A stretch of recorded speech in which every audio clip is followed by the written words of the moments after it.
Stock market ನ ಸಂಪೂರ್ಣ ಶಿಕ್ಷಣ, complete full stop course, fundamental analysis, technical analysis, candle sticks analysis, indicator analysis ಹಾಗೂ futures and option, Chanakya analysis ಹಾಗೂ ಸಪ್ತ ಸ್ವರಗಳ ಬಗ್ಗೆ ಜ್ಞಾನ. ಸ್ಟಾಪ್ ಲಾಸ್ ಇಲ್ಲದೆ ಹೆಡ್ಜಿಂಗ್ ಮಾಡಿ ಹಣ ಗಳಿಸಬೇಕೆ?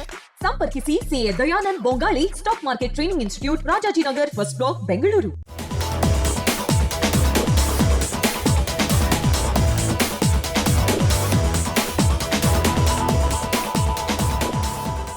ಹಾಯ್ ಫ್ರೆಂಡ್ಸ್, ಇದು mastmaga.comನ ಇಂಟರ್ನ್ಯಾಷನಲ್ ಬುಲೆಟಿನ್ ಸುತ್ತು ಜಗತ್ತು. ನಾನು ಅಮರ್ ಪ್ರಸಾದ್. ಬ್ರೆಜಿಲ್ನಲ್ಲಿ ಭೀಕರ ವಿಮಾನ ದುರಂತ ಉಂಟಾಗಿದೆ. ಅಲ್ಲಿನ ಸಾವೋ ಪೌಲೋ ಪ್ರಾಂತ್ಯದ ವಿನಡೋ ಭಾಗದಲ್ಲಿ ವಿಮಾನ ಪತನಾಗಿ 61 ಜನ ಪ್ರಾಣ ಕಳ್ಕೊಂಡಿದ್ದಾರೆ. ಅದರಲ್ಲಿ 57 ಪ್ರಯಾಣಿಕರು ಹಾಗೂ 4 ಸಿಬ್ಬಂದಿ ಸೇರಿದ್ದಾರೆ. ಆಘಾತಕಾರಿ ವಿಚಾರ ಅಂದರೆ ಇದು ವಸತಿ ಪ್ರದೇಶಗಳ ಮೇಲೆ ಹೋಗ್ಬಿಟ್ಟಿದೆ. ಆದರೆ ಅದೃಷ್ಟವಶಾತ್ ಅಲ್ಲಿದ್ದವರಿಗೆ ಹೆಚ್ಚಿನ ಸಮಸ್ಯೆ ಆಗಿಲ್ಲ. ವಿಮಾನ ಕ್ರ್ಯಾಶ್ ಆದ ವೇಳೆ ಒಂದು ಮನೆಗೆ ಮಾತ್ರ ಕೊಂಚ ಡ್ಯಾಮೇಜಸ್ ಆಗಿದೆ. ಆದರೆ ಅಲ್ಲಿದ್ದಂಥ ಮನುಷ್ಯರಿಗೆ ಯಾವುದೇ ರೀತಿ ಹಾನಿ ಆಗಿಲ್ಲ ಅಂತ ಸರ್ಕಾರ ಹೇಳಿದೆ. ಈ ವಿಮಾನ ಪರಾನಾ ರಾಜ್ಯದ ಕ್ಯಾಸ್ಕವೆಲ್ನಿಂದ ಸಾವೋ ಪೌಲೋ ರಾಜ್ಯದ ಗೌರುಲ್ಹೋಸ್ ಇಂಟರ್ನ್ಯಾಷನಲ್ ಏರ್ಪೋರ್ಟ್ಗೆ ಹಾರ್ತಾ ಇತ್ತು ಅಂತ ಗೊತ್ತಾಗಿದೆ. ವಿಮಾನ ಕ್ರ್ಯಾಶ್ ಆಗ್ತಿರೋ ಭಯಾನಕ ವಿಡಿಯೋ ಕೂಡ ಲಭ್ಯ ಆಗಿದೆ.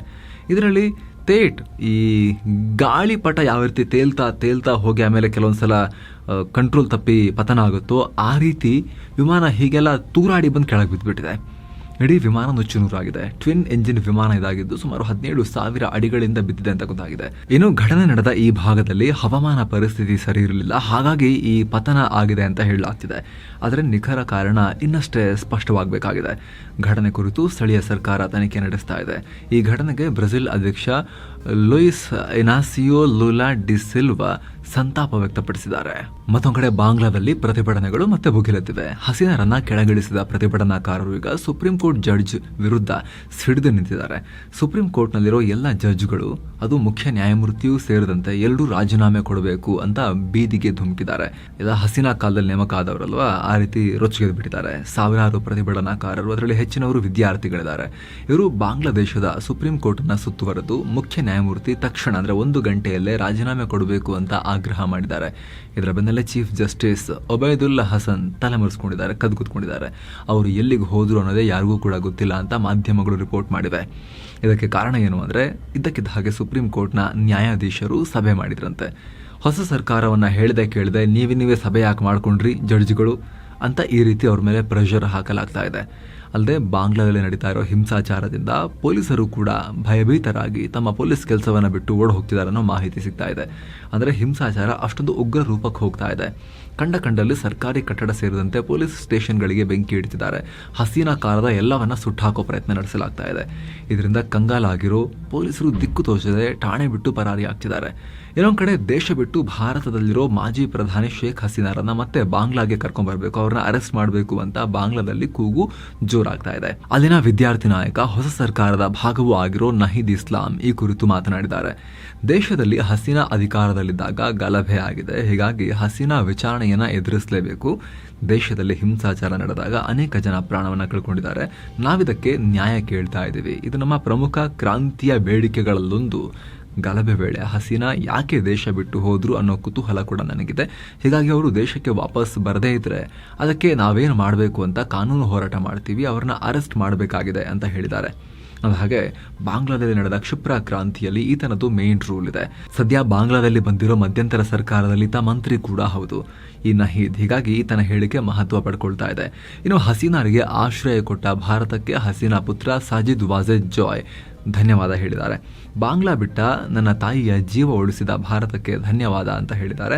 ತುರ್ತು ಕ್ರಮ ತಗೊಂಡು ನನ್ನ ತಾಯಿಯ ಜೀವ ಉಳಿಸಿದ ಭಾರತದ ಪ್ರಧಾನಿ ನರೇಂದ್ರ ಮೋದಿ ಹಾಗೂ ಅವರ ಸರ್ಕಾರಕ್ಕೆ ಧನ್ಯವಾದಗಳು ಅಂತ ಹೇಳಿದ್ದಾರೆ. ಅಲ್ಲದೆ ಭಾರತ ವಿಶ್ವದಲ್ಲಿ ನಾಯಕತ್ವದ ಪಾತ್ರ ನಿಭಾಯಿಸಬೇಕಾಗಿದೆ. ಹಾಗಾಗಿ ಬಾಂಗ್ಲಾದಲ್ಲಿ ಇತರ ಶಕ್ತಿಗಳು ಹಸ್ತಕ್ಷೇಪ ಮಾಡೋದಕ್ಕೆ ಬಿಡಬೇಡಿ, ಯಾಕಂದ್ರೆ ಇದು ಭಾರತದ ಪೂರ್ವ ಭಾಗ. ಅಲ್ಲದೆ ಹಸೀನಾ ಸರ್ಕಾರ ನಡೆಸ್ತಾ ಇದ್ದಾಗ ಬಾಂಗ್ಲಾದಲ್ಲಿ ಶಾಂತಿ ನೆಲೆಸಿತ್ತು, ಅದನ್ನ ಯಾರೂ ಕೂಡ ಅಲ್ಲಗಳೆಯುವಂತಿಲ್ಲ. ಹಸೀನಾ ಆಡಳಿತದ ಅವಧಿಯಲ್ಲಿ ಬಾಂಗ್ಲಾದಲ್ಲಿ ಆರ್ಥಿಕತೆ ಚೆನ್ನಾಗಿ ಪರ್ಫಾರ್ಮ್ ಮಾಡಿದೆ. ಹೀಗಾಗಿ ಬಾಂಗ್ಲಾವನ್ನ ಕಾಪಾಡಿ ಅಂತ ಸಜಿದ್ ಭಾರತಕ್ಕೆ ಮನವಿ ಮಾಡಿಕೊಂಡಿದ್ದಾರೆ. ಇನ್ನು ಭಾರತ ಹಾಗೂ ಬಾಂಗ್ಲಾ ಗಡಿಯಲ್ಲಿ ಒಳನುಸುಳುವ ಭೀತಿ ಹೆಚ್ಚಾಗಿದ್ದು ಬಿಎಸ್ಎಫ್ ಯೋಧರು ಹೈ ಅಲರ್ಟ್ನಲ್ಲಿದ್ದಾರೆ. ಅಲ್ಲದೆ ಹಿಂಸಾಚಾರಕ್ಕೆ ಹೆದರಿ ಸುಮಾರು 1000ಕ್ಕೂ ಅಧಿಕ ಜನ ಭಾರತಕ್ಕೆ ನುಗ್ಗೋ ಪ್ರಯತ್ನ ಮಾಡ್ತಾ ಇದ್ರು. ಬಹುತೇಕ ಹಿಂದೂಗಳಿದ್ರು. ಆದರೆ ಅವರನ್ನೆಲ್ಲ ಪಶ್ಚಿಮ ಬಂಗಾಳದ ಕುಚ್ ಬಿಹಾರ್ ಭಾಗದಿಂದ ವಾಪಸ್ ಕಳಿಸಲಾಗಿದೆ ಅಂತ ಮಾಧ್ಯಮಗಳು ವರದಿ ಮಾಡಿವೆ. ಜೊತೆಗೆ ಅಸ್ಸಾಂ ಗಡಿಯಲ್ಲೂ ಕೂಡ ತೀವ್ರ ಕಟ್ಟೆಚ್ಚರ ಸಾರಲಾಗಿದೆ. ಇನ್ನು ಬಾಂಗ್ಲಾದಲ್ಲಿನ ಹಿಂಸಾಚಾರದಲ್ಲಿ ಹಿಂದೂ ಅಲ್ಪಸಂಖ್ಯಾತರ ಮೇಲೆ ದಾಳಿಗಳು ಹೆಚ್ಚಾಗ್ತಿರೋ ವಿಚಾರವಾಗಿ ವಿಶ್ವಸಂಸ್ಥೆ ಕಳವಳ ವ್ಯಕ್ತಪಡಿಸಿದೆ. ಅಲ್ಲದೆ ಬಾಂಗ್ಲಾದಲ್ಲಿನ ಹಿಂದೂಗಳ ಮೇಲಿನ ದಾಳಿ ವಿಚಾರವಾಗಿ ಅಲ್ಲಿನ ಹೊಸ ಸರ್ಕಾರ ಯಾವುದೇ ರೀತಿ ತನಿಖೆ ನಡೆಸಿದರೂ ಕೂಡ ನಾವು ಬೆಂಬಲ ಕೊಡ್ತೀವಿ ಅಂತ ಹೇಳಿದೆ. ಏನೋ ಶೇಖ್ ಹಸೀನಾ ಸರ್ಕಾರವನ್ನ ಪತನಗೊಳಿಸಿ ಅಲ್ಲಿ ಹಿಂಸಾಚಾರಕ್ಕೆ ಪಾಕ್ನ ಗುಪ್ತಚರ ಇಲಾಖೆ ಪ್ರಚೋದನೆ ಕೊಡ್ತಾ ಇದೆ ಅಂತ ಆರೋಪ ಇತ್ತು. ಖುದ್ದು ಹಸೀನಾ ಪುತ್ರ ಮತ್ತು ಭಾರತದ ಒಂದಷ್ಟು ಇಂಟೆಲಿಜೆನ್ಸ್ ಮೂಲಗಳು ಈ ಆರೋಪ ಮಾಡಿದ್ವು. ಆದರೆ ಆ ಆರೋಪವನ್ನ ಪಾಕ್ನ ವಿದೇಶಾಂಗ ಸಚಿವಾಲಯ ತಿರಸ್ಕರಿಸಿದೆ. ಪಾಕ್ನ ವಿದೇಶಾಂಗ ವಕ್ತಾರೆ ಜಹ್ರಾ ಬಲೂಚ್ ಮಾತನಾಡಿ, ಬಾಂಗ್ಲಾದಲ್ಲಿನ ಉದ್ವಿಗ್ನತೆಗೆ ಪಾಕ್ ಕಾರಣ ಅಲ್ಲ. ಇಂತಹ ಹೇಳಿಕೆಗಳು ಪಾಕ್ ಮೇಲಿನ ಭಾರತದ ಆಕ್ರೋಶ ಎಷ್ಟಿದೆ ಅಂತ ತೋರಿಸ್ತವೆ ಅಂತ ಹೇಳಿದ್ದಾರೆ. ಅಷ್ಟೇ ಅಲ್ಲ, ಬಾಂಗ್ಲಾದ ಉದ್ವಿಗ್ನತೆಗೆ ಭಾರತದ ವಿದೇಶಾಂಗ ನೀತಿಯ ಫೇಲ್ಯೂರ್ ಕಾರಣ. ಭಾರತದ ರಾಜಕೀಯ ನಾಯಕರು ಹಾಗೂ ಅವರ ಮಾಧ್ಯಮಗಳು ಇದಕ್ಕೆ ಪಾಕಿಸ್ತಾನವನ್ನು ದೂಷಿಸೋಕೆ ಶುರು ಮಾಡಿವೆ. ಬಾಂಗ್ಲಾದೇಶ ಪಾಕಿಸ್ತಾನದ ಸಂಬಂಧ ಪಾಸಿಟಿವ್ ಆಗಿದೆ, ಇದು ಯಾವಾಗಲೂ ಹೀಗೆ ಬೆಳಿತಾನೆ ಇರುತ್ತೆ ಅಂತ ಅವರು ಹೇಳಿಕೆಯನ್ನು ಕೊಟ್ಟಿದ್ದಾರೆ. ಏನೋ ಇರಾನ್ ಇಸ್ರೇಲ್ ಮಧ್ಯೆ ಯುದ್ಧದ ವಾತಾವರಣ ನಿರ್ಮಾಣವಾಗಿರೋ ಹೊತ್ತಲ್ಲಿ ಗಾಜಾದಲ್ಲಿ ದೊಡ್ಡ ದಾಳಿಯಾಗಿದೆ. ಪೂರ್ವ ಗಾಜಾದಲ್ಲಿ ನಿರಾಶ್ರಿತರು ತಂಗಿದ್ದ ಶಾಲೆಯೊಂದರ ಮೇಲೆ ಇಸ್ರೇಲ್ ದಾಳಿ ನಡೆಸಿದೆ. ಪರಿಣಾಮ 100ಕ್ಕೂ ಅಧಿಕ ಜನ ಮೃತಪಟ್ಟಿದ್ದಾರೆ. ಘಟನೆಯಲ್ಲಿ 12ಕ್ಕೂ ಅಧಿಕ ಜನ ಗಾಯಗೊಂಡಿದ್ದಾರೆ. ಹೀಗಂತ ಪ್ಯಾಲೆಸ್ತೇನಿ ಸರ್ಕಾರ ಮಾಹಿತಿಯನ್ನು ಕೊಟ್ಟಿದೆ. ಏನೋ ಈ ಶಾಲೆಯಲ್ಲಿ ಹಮಸ್ ಪಡೆ ಇತ್ತು, ಹೀಗಾಗಿ ನಾವು ಈ ದಾಳಿ ನಡೆಸಿದ್ದೀವಿ ಅಂತ ಇಸ್ರೇಲ್ ಸೇನೆ ಹೇಳಿದೆ. ಹಮಸ್ ಪಡೆ ಗಾಜಾದ ವಿವಿಧ ಪ್ರದೇಶಗಳಲ್ಲಿ ನಿರಾಶ್ರಿತರು ಆಶ್ರಯ ಪಡೆದಿರೋ ಜಾಗಗಳಲ್ಲಿ ಅವಿತು ಕುಳಿತುಕೊಂಡಿದ್ದಾರೆ. ಈ ಶಾಲೆಯಲ್ಲೂ ಅವರಿದ್ರು, ಹೀಗಾಗಿ ಈ ದಾಳಿಯಾಗಿದೆ ಅಂತ ಇಸ್ರೇಲ್ ಹೇಳಿದೆ. ಇದಕ್ಕೂ ಮುಂಚೆ ಅಂದರೆ ಕಳೆದ ವಾರವಷ್ಟೇ ಈ ಥರ ಗಾಜಾದ 4 ಶಾಲೆಗಳ ಮೇಲೆ ಇಸ್ರೇಲ್ ಸೇನೆ ದಾಳಿ ಮಾಡಿತ್ತು. ಅಲ್ಲಿ 62ಕ್ಕೂ ಅಧಿಕ ಜನ ಪ್ರಾಣವನ್ನು ಕಳ್ಕೊಂಡಿದ್ರು. ಅದನ್ನು ಪ್ಯಾಲೆಸ್ತೇನ್ ನಿರಾಶ್ರಿತರು ಅಂತ ಹೇಳ್ಕೊಂಡ್ರೆ ಅವರು ಉಗ್ರರು ಅಂತ ಇಸ್ರೇಲ್ ದಾಳಿಯನ್ನ ಸಮರ್ಥನೆ ಮಾಡಿಕೊಂಡಿತ್ತು. ಮುಂದಿನ ಅಮೆರಿಕ ಎಲೆಕ್ಷನ್ ಮೇಲೆ ಪ್ರಭಾವ ಬೀರೋಕೆ ಇರಾನ್ ದೊಡ್ಡ ಪ್ರಯತ್ನ ಮಾಡ್ತಿದೆ ಅಂತ ಮೈಕ್ರೋಸಾಫ್ಟ್ ಸ್ಫೋಟಕ ಆರೋಪ ಮಾಡಿದೆ. ಅದರ ಭಾಗವಾಗಿ ಇರಾನ್ನ ಕೆಲ ದುಷ್ಕರ್ಮಿಗಳು ಕೆಲ ತಿಂಗಳುಗಳಿಂದ ಫೇಕ್ ಸುದ್ದಿಯನ್ನ ಸೃಷ್ಟಿಸಿ ಹರಿಬಿಡ್ತಿದ್ದಾರೆ. ಅಮೆರಿಕದ ಮತದಾರರನ್ನ ಡಿವೈಡ್ ಮಾಡೋಕೆ ದೊಡ್ಡ ಪ್ಲಾನ್ ಮಾಡ್ಕೊಂಡಿದ್ದಾರೆ ಅಂತ ಮೈಕ್ರೋಸಾಫ್ಟ್ ಹೇಳಿದೆ. ಜೊತೆಗೆ ಜೂನ್ನಲ್ಲಿ ಇರಾನ್ ರೆವಲ್ಯೂಷನರಿ ಗಾರ್ಡ್ಗೆ ಸಂಬಂಧಪಟ್ಟ ಹಾಗೆ ಗುಂಪೊಂದು ಅಮೆರಿಕದ ಅಧ್ಯಕ್ಷೀಯ ಚುನಾವಣಾ ಪ್ರಚಾರದ ಕಚೇರಿಗೆ ಇಮೇಲ್ ಒಂದನ್ನು ಕಳಿಸಿದೆ. ಅಲ್ಲದೆ ಆ ಗುಂಪು ಮಾಜಿ ಅಧ್ಯಕ್ಷೀಯ ಅಭ್ಯರ್ಥಿಯೊಬ್ಬರ ಖಾತೆಯಿಂದ ಲಾಗಿನ್ ಆಗೋಕೆ ಪ್ರಯತ್ನ ಪಟ್ಟಿದೆ. ಆದರೆ ಇದು ಸಾಧ್ಯ ಆಗಲಿಲ್ಲ ಅಂತ ಮೈಕ್ರೋಸಾಫ್ಟ್ ಹೇಳಿದೆ. ಇನ್ನೊಂದು ಕಡೆ ಅಮೆರಿಕದ ನ್ಯೂಸ್ ಸೈಟ್ಗಳಂತೆ ಇರಾನ್ ನಕಲಿ ವೆಬ್ಸೈಟ್ಗಳನ್ನು ಸೃಷ್ಟಿಸಿ ಮತದಾರರ ದಾರಿ ತಪ್ಪಿಸೋಕೆ ಪ್ರಯತ್ನ ಪಡ್ತಾ ಇದೆ. ಅದರಲ್ಲೂ ಒಂದು ನಕಲಿ ವೆಬ್ಸೈಟ್ ಮಾಜಿ ಅಧ್ಯಕ್ಷ ಡೊನಾಲ್ಡ್ ಟ್ರಂಪ್ರನ್ನ ರೇವಿಂಗ್ ಮ್ಯಾಡ್ ಅಂತ ಕರೆದು ಅಪಮಾನ ಮಾಡಿದೆ. ಆದರೆ ಟ್ರಂಪ್ ನಶಾ ವಸ್ತುಗಳನ್ನು ತಗೊಂಡು ಹುಚ್ಚರ ರೀತಿ ಮಾಡ್ತಾರೆ ಅಂತ ನಿಂದಿಸಿದೆ ಅಂತ ಆರೋಪ ಮಾಡಲಾಗಿದೆ. ಜೊತೆಗೆ ರಷ್ಯಾ, ಚೀನಾಗಳು ಕೂಡ ಅಮೆರಿಕ ಎಲೆಕ್ಷನ್ ಮೇಲೆ ಪ್ರಭಾವ ಬೀರೋ ಪ್ರಯತ್ನ ಮಾಡ್ತೇವೆ ಅಂತ ಮೈಕ್ರೋಸಾಫ್ಟ್ ಹೇಳಿದೆ. ಆದರೆ ಮೈಕ್ರೋಸಾಫ್ಟ್ ಆರೋಪವನ್ನು ಇರಾನ್ ಮಾತ್ರ ತಳ್ಳಿ ಹಾಕಿದೆ. ನಾವು ಅಮೆರಿಕನ್ ಎಲೆಕ್ಷನ್ ಅಲ್ಲಿ ಪ್ರಭಾವ ಬೀರೋಕೆ ಯಾವುದೇ ಪ್ರಯತ್ನ ಮಾಡ್ತಾ ಇಲ್ಲ ಅಂತ ಹೇಳಿದೆ. ಇನ್ನು ವಿಶ್ವಸಂಸ್ಥೆಯಲ್ಲಿರುವ ಇರಾನ್ನ ಮಿಷನ್ ಕೂಡ ಈ ಆರೋಪವನ್ನು ತಳ್ಳಿ ಹಾಕಿದೆ. ಇರಾನ್ಗೆ ಸೈಬರ್ ದಾಳಿ ಮಾಡೋ ಯಾವುದೇ ಯೋಚನೆ ಇಲ್ಲ. ಎಲೆಕ್ಷನ್ ಅನ್ನೋದು ಅಮೆರಿಕದ ಆಂತರಿಕ ವಿಚಾರ, ಹೀಗಾಗಿ ಇರಾನ್ ಇದರಲ್ಲಿ ಏನು ಮಾಡೋಕ್ಕಾಗತ್ತೆ, ಹಸ್ತಕ್ಷೇಪ ನಾವು ಮಾಡ್ತಿಲ್ಲ ಅಂತ ಅವರು ಹೇಳಿದ್ದಾರೆ. ಇನ್ನು ಮಿಡಲ್ ಈಸ್ಟ್ನಲ್ಲಿ ಉದ್ವಿಗ್ನತೆ ಹೆಚ್ಚಾಗ್ತಿರೋ ಹೊತ್ತಲ್ಲಿ ಅಮೆರಿಕ ಸೇನೆ ಮೇಲೆ ದಾಳಿಗಳು ಕೂಡ ಜಾಸ್ತಿ ಆಗ್ತಿವೆ. ಇತ್ತೀಚೆಗಷ್ಟೇ ಇರಾಕ್ನಲ್ಲಿರೋ ಅಮೆರಿಕದ ಸೇನಾ ನೆಲೆಗಳ ಮೇಲೆ ದಾಳಿಯಾಗಿ ಹಲವು ಅಮೆರಿಕನ್ ಸೈನಿಕರು ಗಾಯಗೊಂಡಿದ್ರು. ಅದರ ಬೆನ್ನಲ್ಲೇ ಈಗ ಉತ್ತರ ಸಿರಿಯಾದಲ್ಲಿರೋ ಅಮೆರಿಕನ್ ಕ್ಯಾಂಪ್ ಮೇಲೆ ಡ್ರೋನ್ ದಾಳಿ ನಡೆಸಲಾಗಿದೆ. ಆರಂಭಿಕ ಮಾಹಿತಿ ಪ್ರಕಾರ ಅದರಲ್ಲಿ ಯಾವುದೇ ಹಾನಿಯಾಗಿಲ್ಲ ಅಂತ ಹೇಳಲಾಗ್ತಿದೆ. ಏನೋ ಇರಾಕ್ನಲ್ಲಿ ನಡೆದ ದಾಳಿ ಹಿಂದೆ ಇರಾನ್ ಬೆಂಬಲಿತ ಸೇನಾ ಪಡೆಗಳ ಕೈವಾಡ ಇರೋ ಬಗ್ಗೆ ಶಂಕೆ ವ್ಯಕ್ತ ಆಗಿತ್ತು. ಅದರ ಬೆನ್ನಲ್ಲೇ ಈ ದಾಳಿ ನಡೆದಿರೋದು ಅಮೆರಿಕದ ಕಣ್ಣು ಕೆಂಪಾಗಿಸಿದೆ.